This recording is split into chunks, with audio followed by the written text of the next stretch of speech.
Mic اب آپ کی طرف آتا ہے۔ آپ اب اس فلسفہ رمضان کے حوالے سے اپنی جو گفتگو ہے وہ شرکاء کے سامنے رکھیں۔ جزاک اللہ۔ السلام علیکم ورحمۃ اللہ وبرکاتہ۔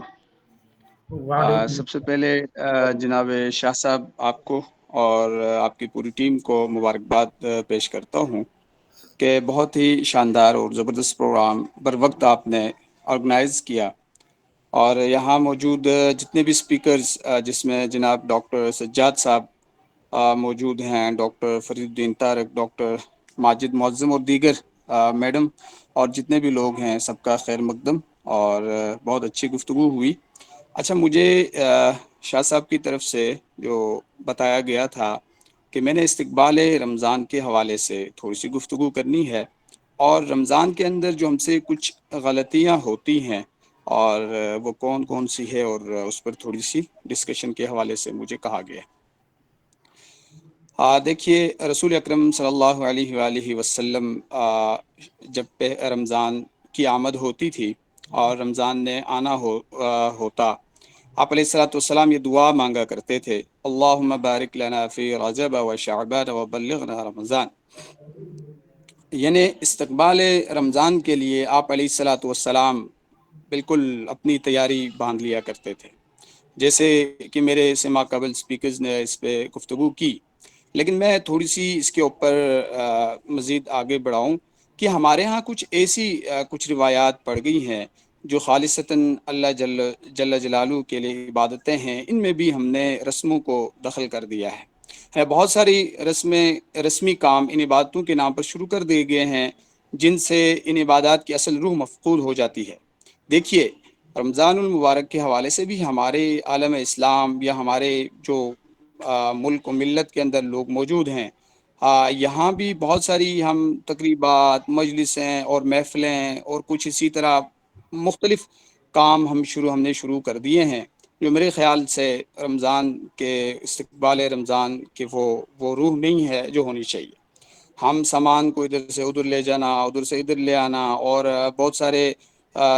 کھانے پینے کے اشیاء کو سٹور کر دینا، اور پھر اسی طرح کپڑوں کی، ملبوسات کی خریداری میں لگ جانا، اور بہت ساری ایسی چیزیں جو ہمیں استقبال رمضان کے حوالے سے نہیں کرنی چاہیے، ہم ایسی چیزوں کے اندر لگ جاتے ہیں۔ لیکن اللہ کے نبی صلی اللہ علیہ وآلہ وسلم کی سیرت کو جب ہم دیکھتے ہیں تو آپ علیہ الصلوۃ والسلام رمضان کے حوالے سے بڑے فکر مند ہوتے تھے۔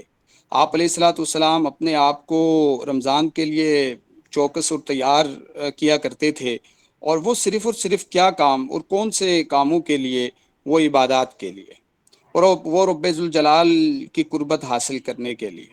اور لیکن ہم دیکھتے ہیں ہمارے ہاں تو رمضان کے اندر ہم رات کو ہماری محفلیں سجتی ہیں، اور اسی طرح رمضان المبارک میں ہم کھانے پینے کو بہت زیادہ توجہ دیتے ہیں، اور اسی طرح بہت ساری ایسے کام ہم کرتے ہیں جو رمضان المبارک کی جو روح ہے وہ شاید ہم سے ختم ہو جاتی ہے، اور ہمیں اس سے پرہیز کرنا چاہیے۔ اب دیکھیے، اسلام میں جو بھی عبادتیں رکھی گئی ہیں، ان کا جو اصل مقصد ہے، ان عبادتوں کے ذریعے ہمیں رب العالمین کی جو عظمت اور کبریائی ہے وہ ہمیں حاصل کرنے کے لیے ہم یہ ساری عبادات کرتے ہیں، اور ان عبادات کی وجہ سے پھر ہم رب ذوالجلال کے سامنے جو ہماری تواضع اور اسی طرح عاجزی اور اسی طرح انکساری اور رب ذوالجلال کا قرب، اور معاشرے کے اندر رب ذوالجلال کا جو پیغام ہے اور حضور نبی کریم صلی اللہ علیہ وآلہ وسلم کی جو بنیادی سیرت ہے، وہ کام ہمارا ہوتا ہے۔ چونکہ رمضان المبارک ہماری ایک ورک شاپ ہوتی ہے، ایک پریکٹس کے لیے ہمیں یہ رمضان ایک مہینہ ملتا ہے، اور اس مہینے کے اندر بھی اگر ہم اپنی پوری توجہ ان سارے کاموں کے اوپر نہ لگائیں، اور اپنی روح کو بیدار کرنے کے لیے نہ لگائیں، اور اپنے اخلاق حسنہ اور اعمال کی توجہ کے اوپر ہم نہ لگائیں، تو پھر جو ہمارے 11 مہینے ہیں وہ کیسے گزریں گے؟ چونکہ جو باقی 11 مہینے ہمیں عبادات اور باقی چیزوں کا ان کے اندر بھی خیال رکھنا چاہیے، لیکن رمضان المبارک کے اندر ہمیں اس لیے زیادہ خیال رکھنا چاہیے چونکہ اس کے اندر مجھے اور آپ کو بخوبی اندازہ ہے، بخوبی علم ہے کہ یہ لیلۃ القدر کا مہینہ ہے، یہ قرآن عظیم الشان کے نزول کا مہینہ ہے، اور یہ حضور نبی اکرم صلی اللہ علیہ وآلہ وسلم کا پسندیدہ مہینہ ہے۔ اور اسی مہینے کے اندر میرے اور آپ کے لیے بہت ساری نعمتوں کا اور بہت ساری انعامات کا، بہت ساری ایسی چیزوں کا تذکرہ موجود ہے جو ہم باقی 11 مہینوں میں مجھے اور آپ کو میسر نہیں آتے ہیں۔ دیکھیے رمضان المبارک کے اندر جو مجھے اور آپ کو استقبال رمضان کے فوراً بعد جو کام کرنے چاہیے، یا استقبال رمضان کے حوالے سے مجھے اور آپ کو سوچنا چاہیے، وہ سب سے پہلے مجھے اور آپ کو عبادت اور ریاضت کے متعلق سوچنا چاہیے کہ ہمارا یہ وقت ہے، ہمارے 24 گھنٹے ہیں، اور ابھی ہم نے اپنے 24 گھنٹوں کو ہم نے سونے کے اندر نہیں گزارنا۔ ہمیں یہ بات کہہ کے نہیں گزارنی کہ ہم نے روزہ رکھا ہوا ہے، دن کے 4 گھنٹے ہم سونے پہ لگا لیں، نہ، ایسا نہیں ہونا چاہیے۔ اللہ کے نبی صلی اللہ علیہ وآلہ وسلم رمضان المبارک کے اندر راتوں کو بھی اپنی عبادت اور ریاضت کے اندر گزارا کرتے تھے، دن تو دن ہے۔ لیکن ہم دیکھتے ہیں ہماری قوم کا یہ المیہ ہے کہ ہم راتوں کو محفلیں سجاتے ہیں، اور راتوں کو ہم کھانے پینے کے فنکشنز کرتے ہیں، اور صبح جناب علی سحری کھانے کے بعد ہم جا کے سو جاتے ہیں، اور وہ 3 4 گھنٹے ہمارے جب تک آفس کا ٹائم نہ ہو، جب تک اسکول کالج کا ٹائم نہ ہو، تب تک ہمارا جو ہے نا سونے میں گزر جاتا ہے، اور دن کے اندر بھی پھر ہم یہی ایکٹیویٹی ہماری گزرتی ہے۔ اور اسی طرح جو پہلے بھی بات ہوئی ہے، دعاؤں کا غیر معمولی اہتمام۔ اللہ کے نبی صلی اللہ علیہ وآلہ وسلم رمضان المبارک کے اندر دعاؤں کے معاملے میں بہت زیادہ جو ہے اہتمام کیا کرتے تھے۔ اسی طرح ایک حدیث مبارکہ ہے، کان رسول اللہ صلی اللہ علیہ وسلم اذا دخل رمضان تغیر لونه وکثرت صلاته وابتهل فی الدعاء واشفق منه۔ یعنی دیکھیں نبی کریم صلی اللہ علیہ وآلہ وسلم کی جب رمضان کی آمد ہوتی تھی، یہ حالت ہو جاتی تھی کہ جب رمضان داخل ہوتا تو آپ کا رنگ بدل جاتا، جو نمازیں ہیں نمازوں کے اندر آپ علیہ الصلوۃ والسلام کا اضافہ ہو جاتا، دعاؤں میں آپ علیہ الصلوۃ والسلام خوب گڑ گڑایا کرتے تھے، اور خوف اور خشیت کا غلبہ ہوتا تھا۔ یہ میں نے اور آپ نے سوچنا ہے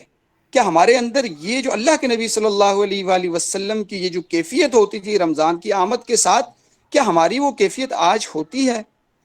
یا رمضان کی آمد کے ساتھ ہمارے اور بہت ساری مصروفیات اس میں نکل آتی ہیں۔ اسی طرح رمضان میں یہ جو مختصر سی حالت حدیث کے اندر بیان ہوئی ہے، اس سے مجھے اور آپ کو یہ پتہ چلتا ہے کہ وہی شخص رمضان المبارک کی برکتوں سے صحیح طور پر فیضیاب ہو سکتا ہے جسے اس مبارک مہینے میں نیکیوں کے دھن لگ جائے، یعنی جس کو شوق لگ جائے، جس کو ذوق اور جو محبت اور جس کو اشتیاق ہو کہ اس مہینے کے اندر میں نے یہ ساری عبادات اور اس مہینے کے اندر جتنی بھی برکتیں وہ میں نے سمیٹنی ہیں، اس کے ایک لمحے کی قدر کرنے کے لیے ہمہ وقت مستعد رہتا ہو، اور آخرت کے ثواب اور جنت میں بلند مقام کے حصول کے لیے اپنے راحت اور آرام کو وہ ترجیح نہ دے، بلکہ اپنے راحت اور آرام کو اس مہینے میں چھوڑ دے۔ ہمارے بزرگوں کے واقعات کتابوں کے اندر بھی ہیں، اور اسی طرح حضور اکرم صلی اللہ علیہ وآلہ وسلم کی سیرت کی پیروی کرتے ہوئے رمضان میں راحت اور آرام اور غیر ضروری مصروفیات کو چھوڑ کر مجھے اور آپ کو ریاضت اور مجاہدے کے لیے اپنے آپ کو وقف کر دینا چاہیے، اور اس کی برکتوں سے پوری طرح مجھے اور آپ کو فیضیاب ہونا چاہیے۔ یہ وہ چیزیں ہیں جو اللہ کے نبی صلی اللہ علیہ وآلہ وسلم رمضان المبارک کی آمد سے پہلے آپ علیہ الصلوۃ والسلام اپنی تیاری کیا کرتے تھے۔ اور اسی طرح پھر جو معمول ہے رمضان کا، مجھے اور آپ کو جو سحری اور افطاری ہے، ظاہر بات ہے سحری اور افطاری تو رمضان کا ایک حسن ہے۔ اور دیکھیں دین جو ہے اللہ اور اس کے رسول صلی اللہ علیہ وآلہ وسلم کی اطاعت کا نام ہے۔ جس وقت جو حکم مجھے اور بندوں کو جو حکم ہوتا ہے، بلا چون چرا، بغیر اس کے جو ہے چون چرا کیے ہوئے، اس کے لیے جو مسلمان ہیں وہ اس کی تعمیل کرتے ہیں۔ روزے میں اللہ تعالیٰ نے دن بھر کھانے پینے اور شرمگاہ کی خواہشات کو حرام قرار دیا ہے۔ طلوع فجر سے لے کر غروب آفتاب کے درمیانی وقفے میں پانی کا ایک قطرہ بھی حلق سے اتر آئے تو روزہ ٹوٹ جاتا ہے، اور ایسے ہی اور اسے جائز اس وقت قرار دیا جاتا ہے جب ہم افطار کے وقت ہم افطار کرتے ہیں، اس کے بعد یہ ساری چیزیں میرے اور آپ کے لیے جائز ہو جاتی ہیں۔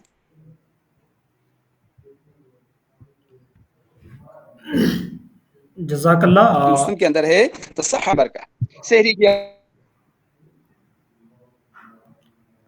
جی، آواز کا میرے خیال میں کوئی ایشو ہو رہا ہے۔ کرو تو اچھا کچھ غلطیاں یہ تو ٹھیک ہے شاہ صاحب، میں اس کو بس سمیٹتا ہوں۔ اور اسی طرح قیام اللیل کیا